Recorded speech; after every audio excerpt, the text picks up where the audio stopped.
Welcome back to the 20 and 20 Take 2.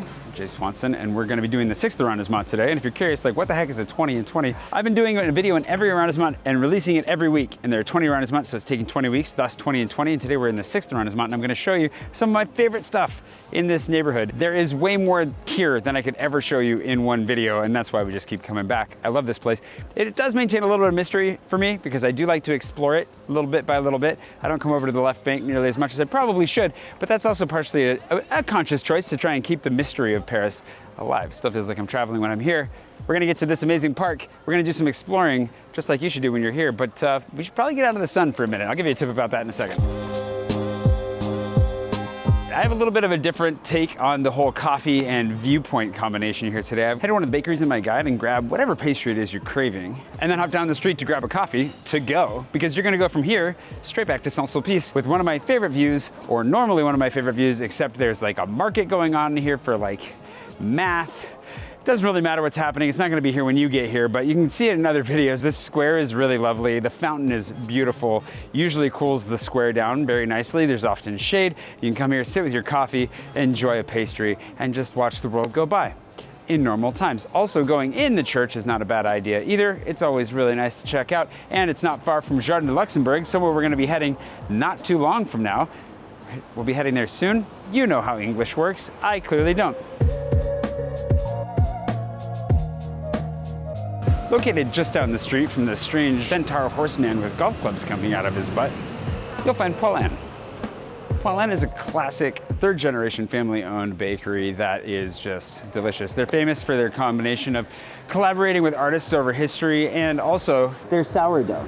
If you're gonna wanna get some delicious sourdough while you're in Paris and you didn't know that sourdough was a thing here, boy is it. These guys do it really well. Their pastries are very good, their food is just generally delicious. The punitions are amazing. If you wanna get a little cookie-like treat to take home with you and eat while you drink your coffee, can't go wrong. Love this spot. They're all over town too, there's a few of them.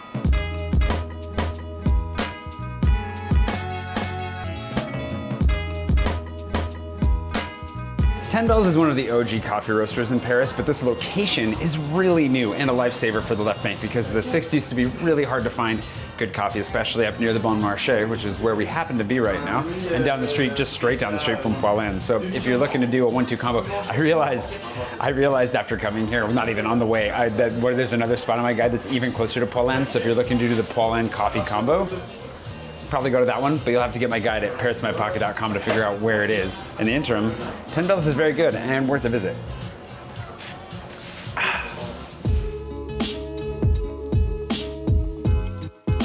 Now, of course, Saint-Germain-des-Près has the Église of Saint-Germain-des-Près, which is beautiful. It's old, and the reason you want to go in there for as much of anything is the ceiling.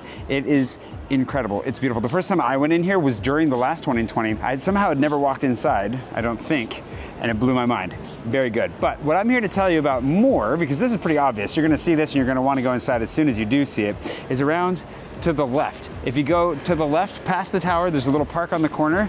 You're gonna find at not the end of the street, but pretty close on your left, a nice little square, Fürstenberg. It has a really nice museum attached to it. It just looks nice in photos, and I just wanted to make sure you didn't miss it. If you happen to be walking around, just go take a look.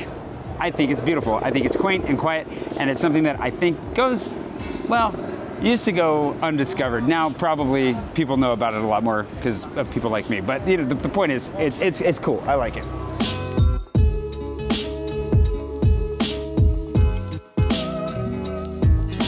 They were still doing restoration work the last time I was in here. They've done a phenomenal job. This is amazing. The murals are crazy.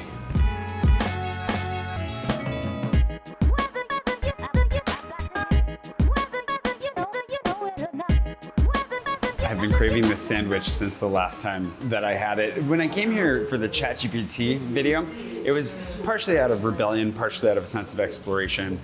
Wasn't really a fan of the place across the street, at least the way they treated me, and I, decided, I don't want to go somewhere where people are going to be jerks. So I walked over here to try this out. They were very nice. Not only were they nice, but the food was amazing. I'm opting not for fries right now because I'm trying to cut back on my fry consumption, but this Wagyu beef on a charbon on a carbon bread, coleslaw, I don't even like coleslaw. They also, I don't know if they had this last time, but they have the Carmacolo sugar-free version, so I'm going for that. Can you tell I'm trying to take it a little lighter after this experience? Yeah, just a little bit. We'll indulge again later, don't worry about it. I feel like having a Wagyu beef sando is pretty indulgent, I'm not gonna lie. I'm not disappointed.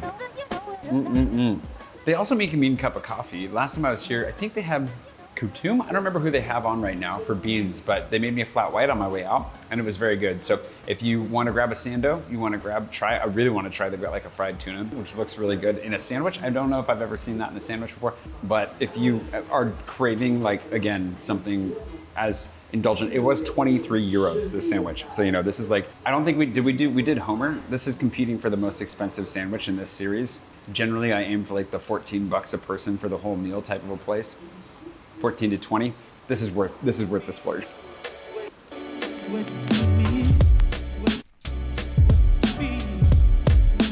The Luxembourg Gardens are an easy, if obvious, favorite. This place is pretty magical. It's really nice to walk around. The gardens are immaculately put together, and you know, it has its own history, plus the Senate's behind us. Not that you're coming for that, but you know, it's a perk.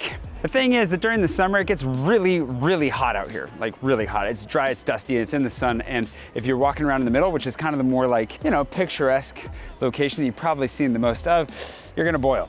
Thankfully, there's a lot of shade around the outside, which is why we're gonna go do that now, because it is hot.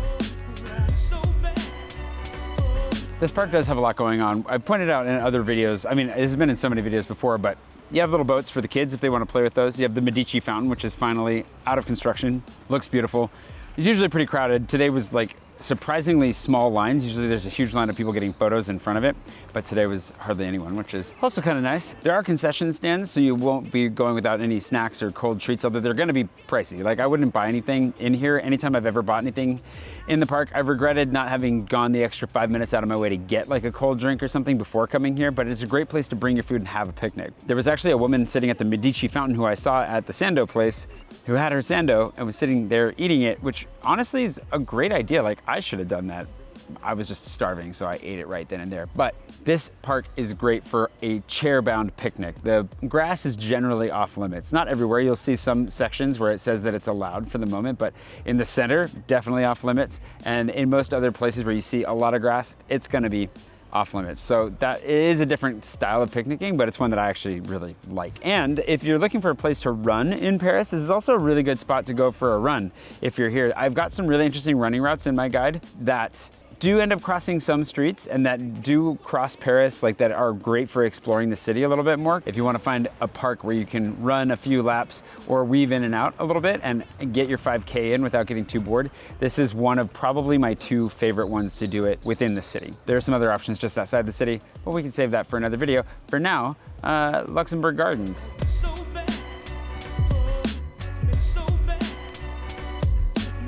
One of the other statues of Liberty is in here too. Kind of forgot to mention that.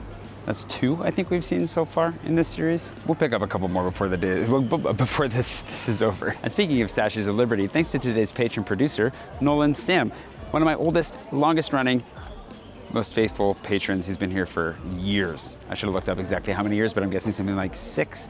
Thanks, Nolan, and to all my patrons for, you know, liberating me in a very real sense. It's over-the-shoulder symbolism. Somebody went to film school for this, not me. I quit film school. Anyways, let's keep going. In any case, thank you.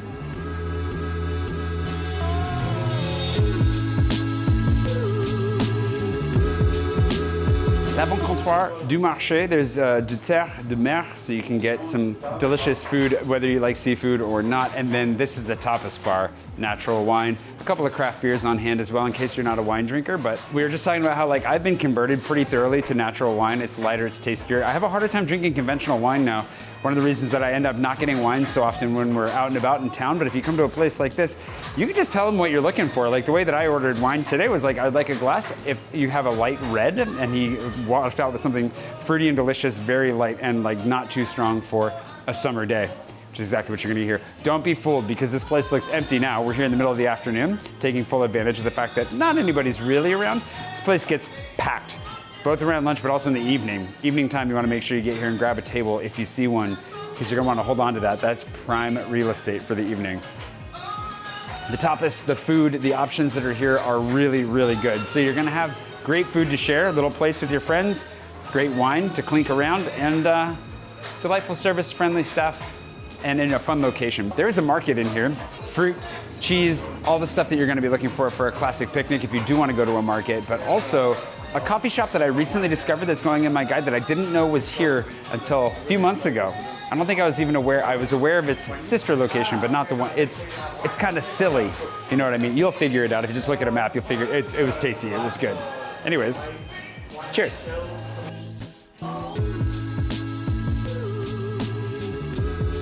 Anyways, this has been Paris in My Pocket Wander Through the 6th. I hope you enjoyed it. There's so much more to see and do here. It would be impossible to make a video that covered it all. But it is a great neighborhood to wander on your own, explore, see what you find. And if these watering holes can help, hopefully you've got some spots along the way to stop, grab a drink, grab some coffee, grab some food, and then continue exploring the different churches, parks, and even the river. We didn't even get to the river, but we will get to that in some future rounds months. If you haven't subscribed, be sure to do that. And then head to ParisInMyPocket.com, grab my guide, and thanks again to my patrons for making this possible. Their lovely names scrolling across the screen right now. See you next week for the 5th. Cheers. It's really good, isn't it?